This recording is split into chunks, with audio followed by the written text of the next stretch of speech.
Houston Church. We are the Vett family. I'm Derik. I'm Leigh. I'm Josh. And I'm Emma. And we're excited to share our family with you this weekend. We're going to be sharing from the parents' perspective. And we'll be sharing from the kids' perspective. So thanks for having us. Let's get started.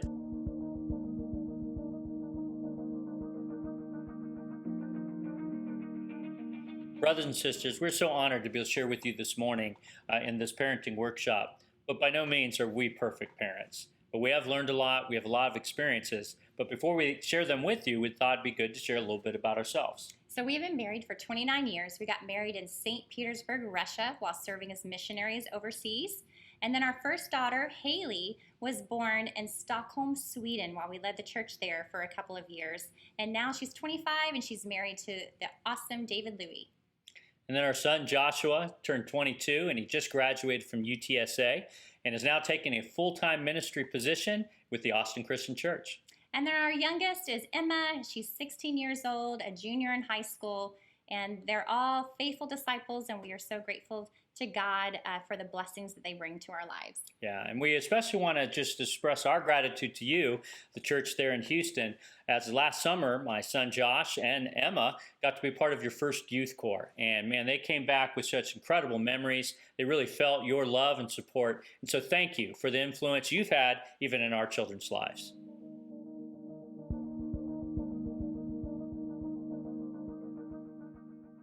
We have often heard the charge to have biblical parenting, but what does that actually mean?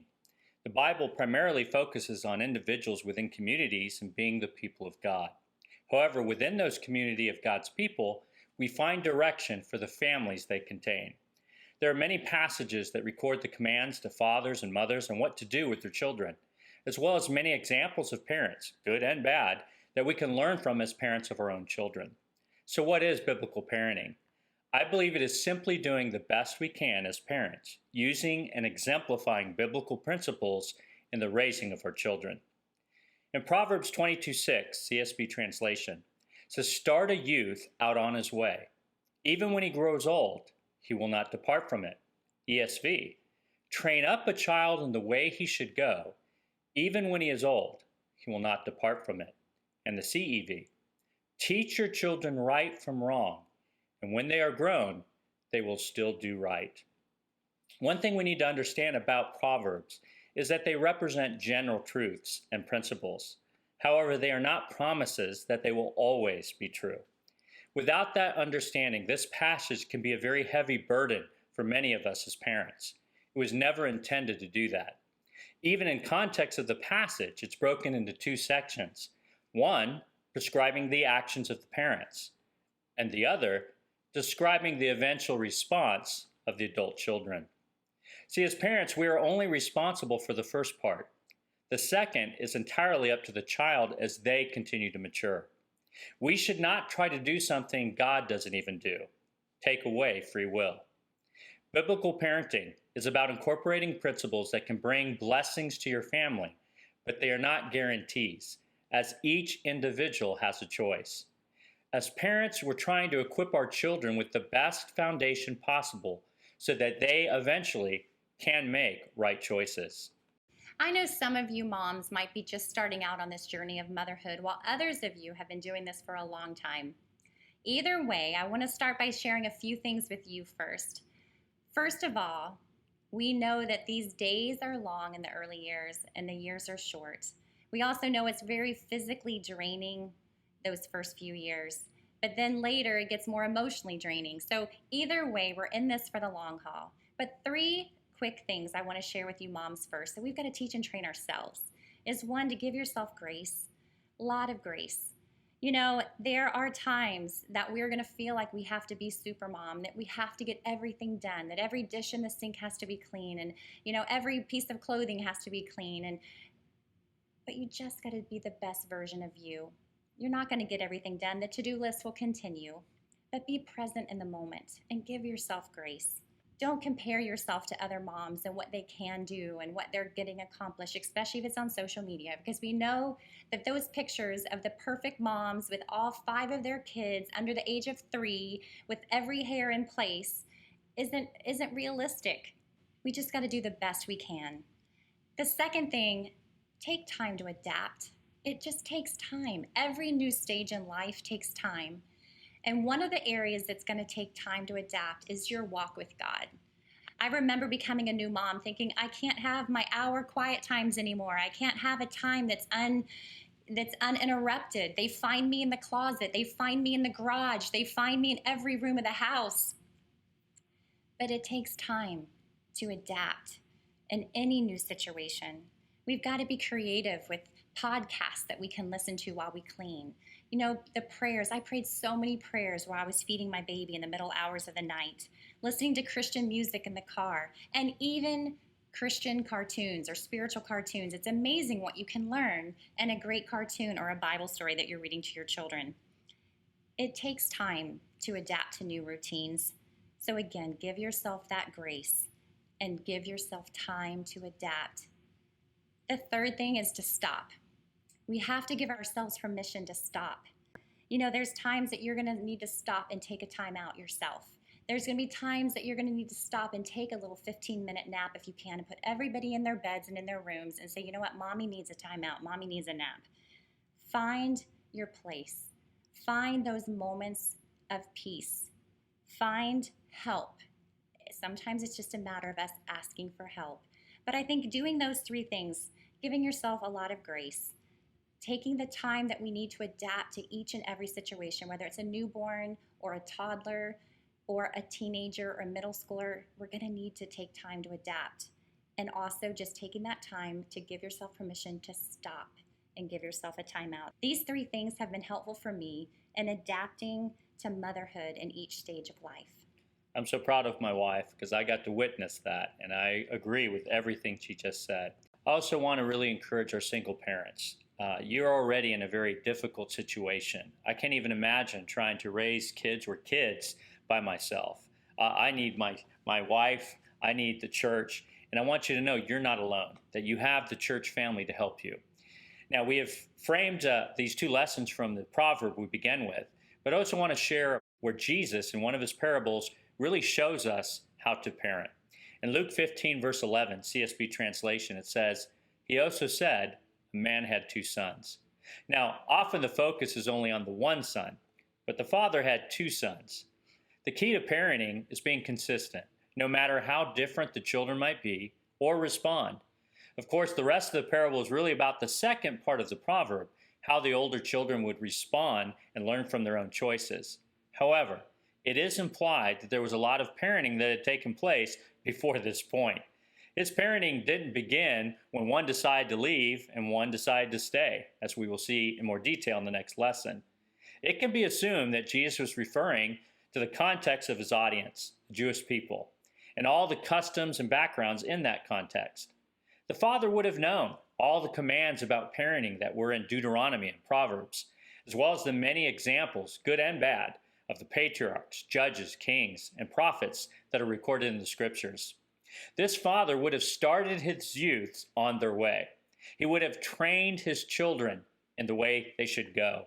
He would have taught his children right from wrong. Therefore, in this first lesson, we really want to focus on parenting young children. Some of the first parenting direction given by God to his people is found in this passage referring to Abraham. In Genesis 18:19, it says, "For I have chosen him," Abraham, "so that he will command his children and his house after him to keep the way of the Lord by doing what is right and just.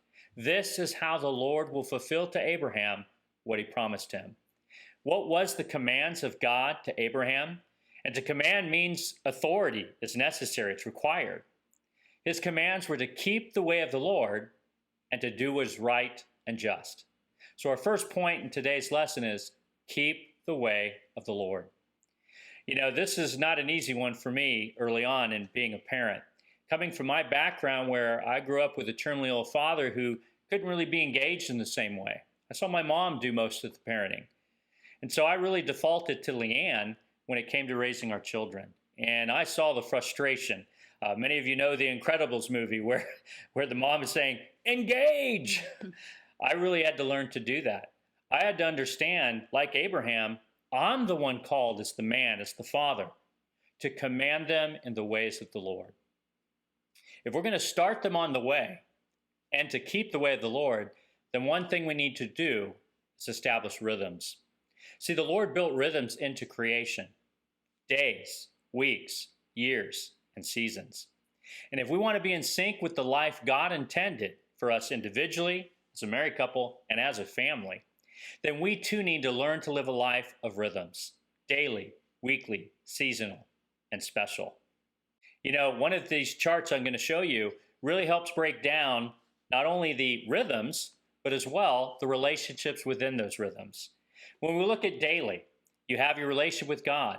That can be shown in your quiet times, your times in deep personal Bible study and prayer. In your marriage, it's the couch time, the time where you connect with your spouse. With family, it's those daily dinners, those times where you can connect each day. With children, those individual connections, whether it's as you're driving them to school or prayers in bed at night before they go to sleep. In the weekly, God, that would be the Sabbath, the time where we take a break to really focus on Him and be grateful for all that He's given us. In marriage, it's that weekly date, which is very, very important. With the family, that could be your family night or your night that you have the devotional that week. And with your children, the special times that you find during that week, whether it's a date, whether it's a walk on the street to talk and pray, but to have that weekly time. Then there's the seasonal. With God, sometimes we need retreats, whether it's a parenting workshop, whether it's a marriage retreat, or even just you with God. And with marriage, we need those getaways, those times to reconnect, because a family is only as strong as the husband and wife's relationship. And then, of course, with family, the traditions, those seasonal traditions of vacations and holidays that are really memorable and often are some of the greatest memories our children will have. And then, of course, those seasonal one-on-ones, those little getaways with your individual kids, doing something they really love doing and connecting with them and meeting them where they are. And then, of course, the special. Now, with God, that may mean you need an extended time away with God, just you and Him. With marriage, it means those celebratory getaways, anniversaries. I know for me, one of our favorite was just a few years ago on our 25th when we finally got to go to Maui. Never will forget it, and I'm looking forward to returning someday. And with family, it's those vacations. I really love how much work and effort and just joy my wife has in making these really memorable vacations that I'm so grateful for. And then, of course, for our children, sometimes we need those one-on-one trips. One of my favorite one-on-one trips was being able to go to my favorite team in the NFL with my son and see a football game at their stadium. I think in thinking about the family rhythms, whether we're sitting at the dinner table, whether it's the rhythm of putting your kids to bed at night and having a Bible story and a prayer or just talking to them, in these rhythms, one of the things that was so helpful for us, and we still do it to this day, is to emphasize the power of God. In everything that we do, whether you just want them to see God in everything, whether you're going on a walk and you're looking at creation and look how God made that tree and look how God made that animal. God created that. Isn't God amazing? God gave you to me. Look how God created your hands and your fingers and your toes. Look how God made you so smart and so intelligent and so beautiful. God made you. God is awesome. God provided this food for us tonight. Look how God is so colorful in His food choices, and everything tastes so differently. God encouraged your heart today by giving you that special treat from your teacher. God did this. God did that. Showing God in everything that you do. We need this as adults too, right? It just helps us to stay focused on God. I think about Jesse as a dad in 1 Samuel 17, and when he sent out David. Here they were looking for a king, and they looked at all of his sons, and there David was in the field, with the sheep. He was out there in the pasture, and they come and they find David, and they send David to the front line to fight Goliath. Well, just to check on his brothers, but they send him to the front lines, and he ends up fighting Goliath and saving Israel. And what was it that came out of David's mouth and that came out of David's heart? It was the Lord rescues. I come in the name of the Lord. The Lord will deliver. The world will know that there is a God in Israel. The Lord saves. The battle is the Lord's. And this all comes from a young boy who was 17. He was in his teens. And look how he saw God everywhere. He saw the power of God.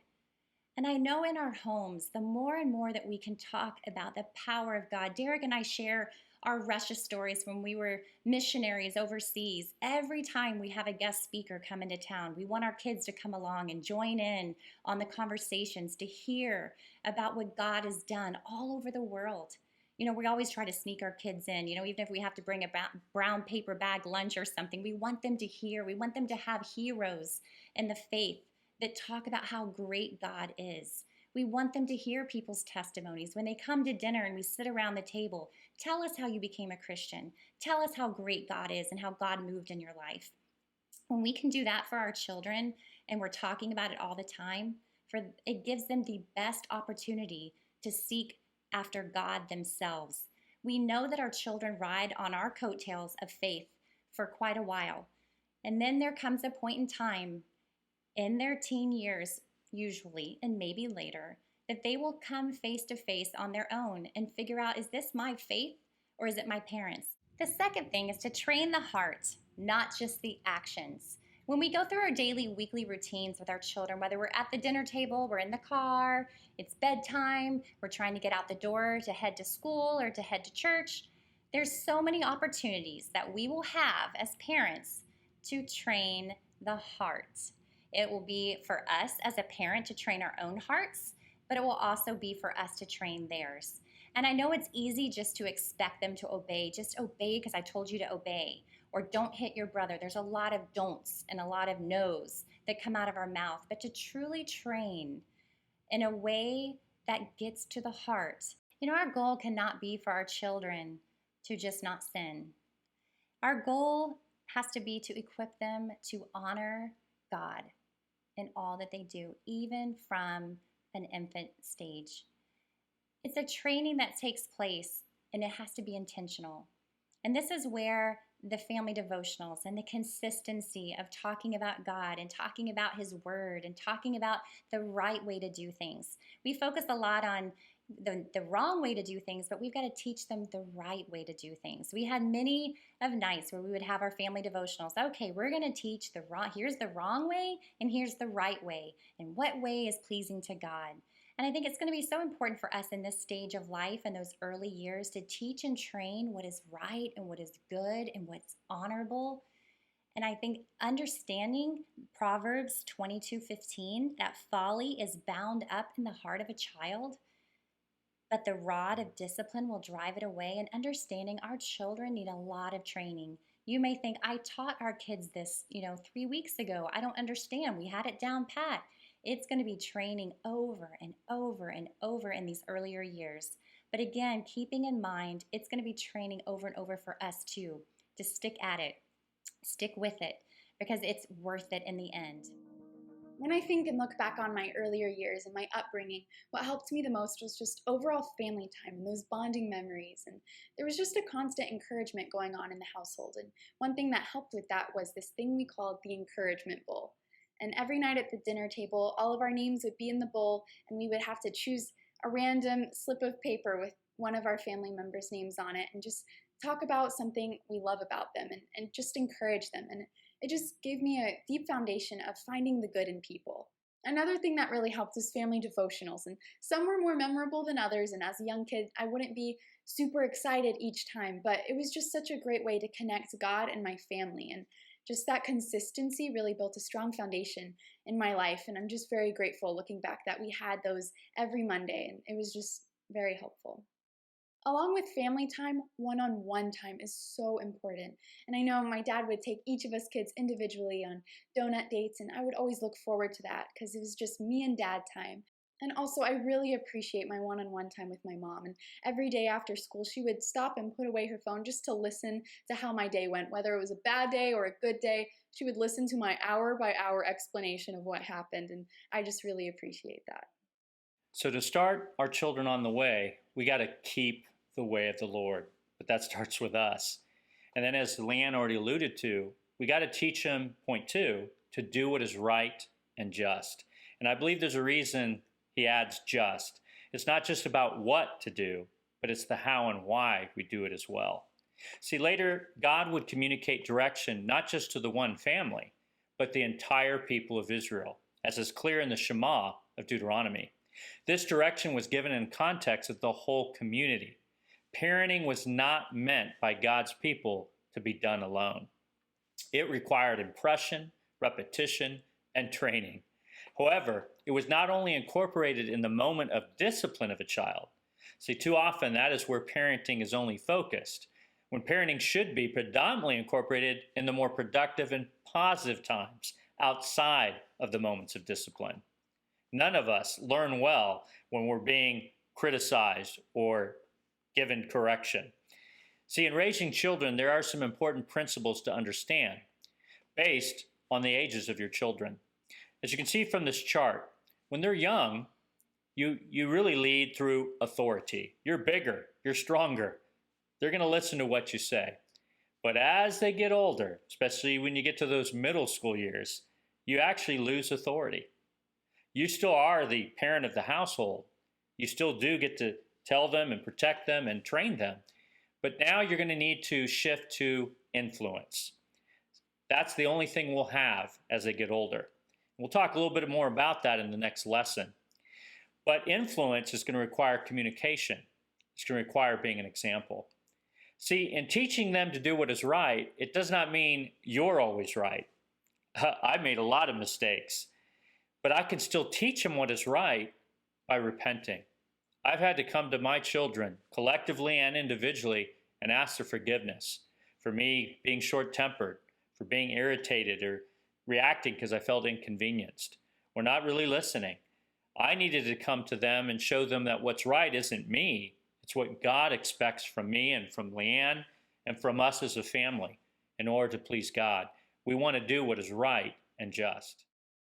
One thing I just wanted to add to that as well is just how important it is as parents that we get advice from other godly parents.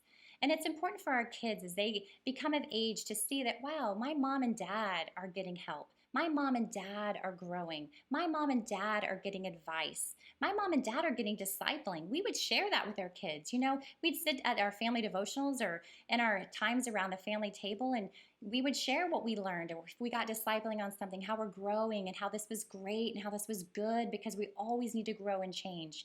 And even when it involves our children, there were times we would tell our children, you know, we're going to go get advice about whether or not you should attend that dance, or, you know, just go get some other thoughts on this. And we would send them as they got older to go get advice themselves, because we wanted to teach that we want to honor God. And sometimes we may not have all the answers ourselves. You know, we'll pray about it, but we also want to involve other families to help give us great insight and direction. And I remember one time when our son was a preteen and really wanted to play a video game that I felt like was inappropriate in terms of, you know, just the guns and all those things in this video game. And I remember asking many moms and telling him, you know what, because there was starting to become a little Grand Canyon divide between us. And a couple of the moms were like, they had boys as well, said, you know what, if this is the battle you want to choose, then that's your choice. You know, but at the end of the day, it is not, you know, you've got to adapt here with your son and just continue keeping the conversations open. And I remember coming home after praying about it and saying, okay, you know what, I think we're gonna let up and let you play this game. But we got input. You know, of course, he was very grateful for that input that we got. But I just remember things like that. That meant a lot to him, that, wow, my mom would say no, but then she would go get input and seek godly input and pray about it and come back with a different response.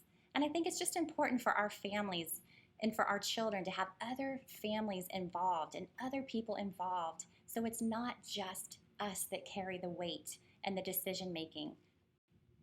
You know, and as we try to keep them in the way of the Lord and we try to teach them to do what is right and just, don't forget we're going to have to do what is right and just as well.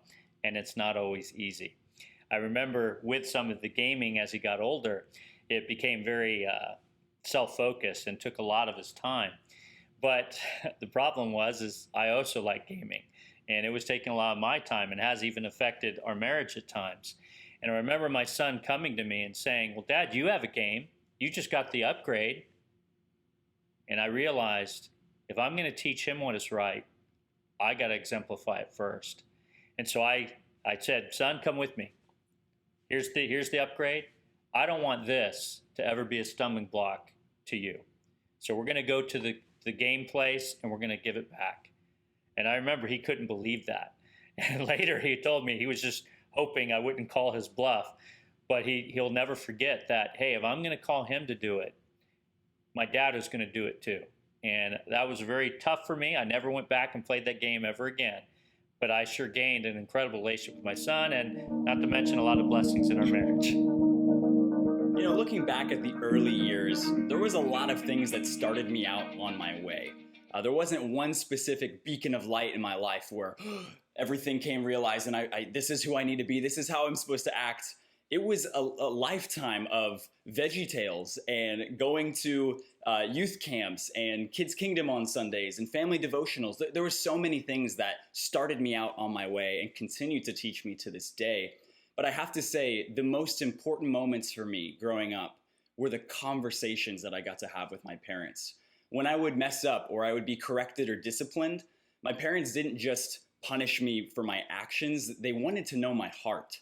And so they would come and they would meet me where I'm at and, hey, kiddo, why'd you do that? You know, what's going on? And they really guided me through why I was acting out the way I was. And through that, it allowed me to discover my sinful nature through those conversations and realize, man, okay, I'm not perfect. And I think the thing that helped me the most is when I got to have a conversation with my own dad, and my dad just being vulnerable enough to tell me, his son, that he's not perfect either. And I think seeing that, it helped me realize that right and wrong comes from God more than just my parents. You know, my parents don't discern this is right, this is wrong. My parents as well were on this journey of trying to follow God's view of what's right and wrong. And I think it's those conversations that changed my life and shaped me into who I am today. So I hope today in this first lesson, you really appreciate the direction God has given us. Whether you've been doing this for a little while, whether you've just started, or maybe you're already at the point where the kids are the next stage.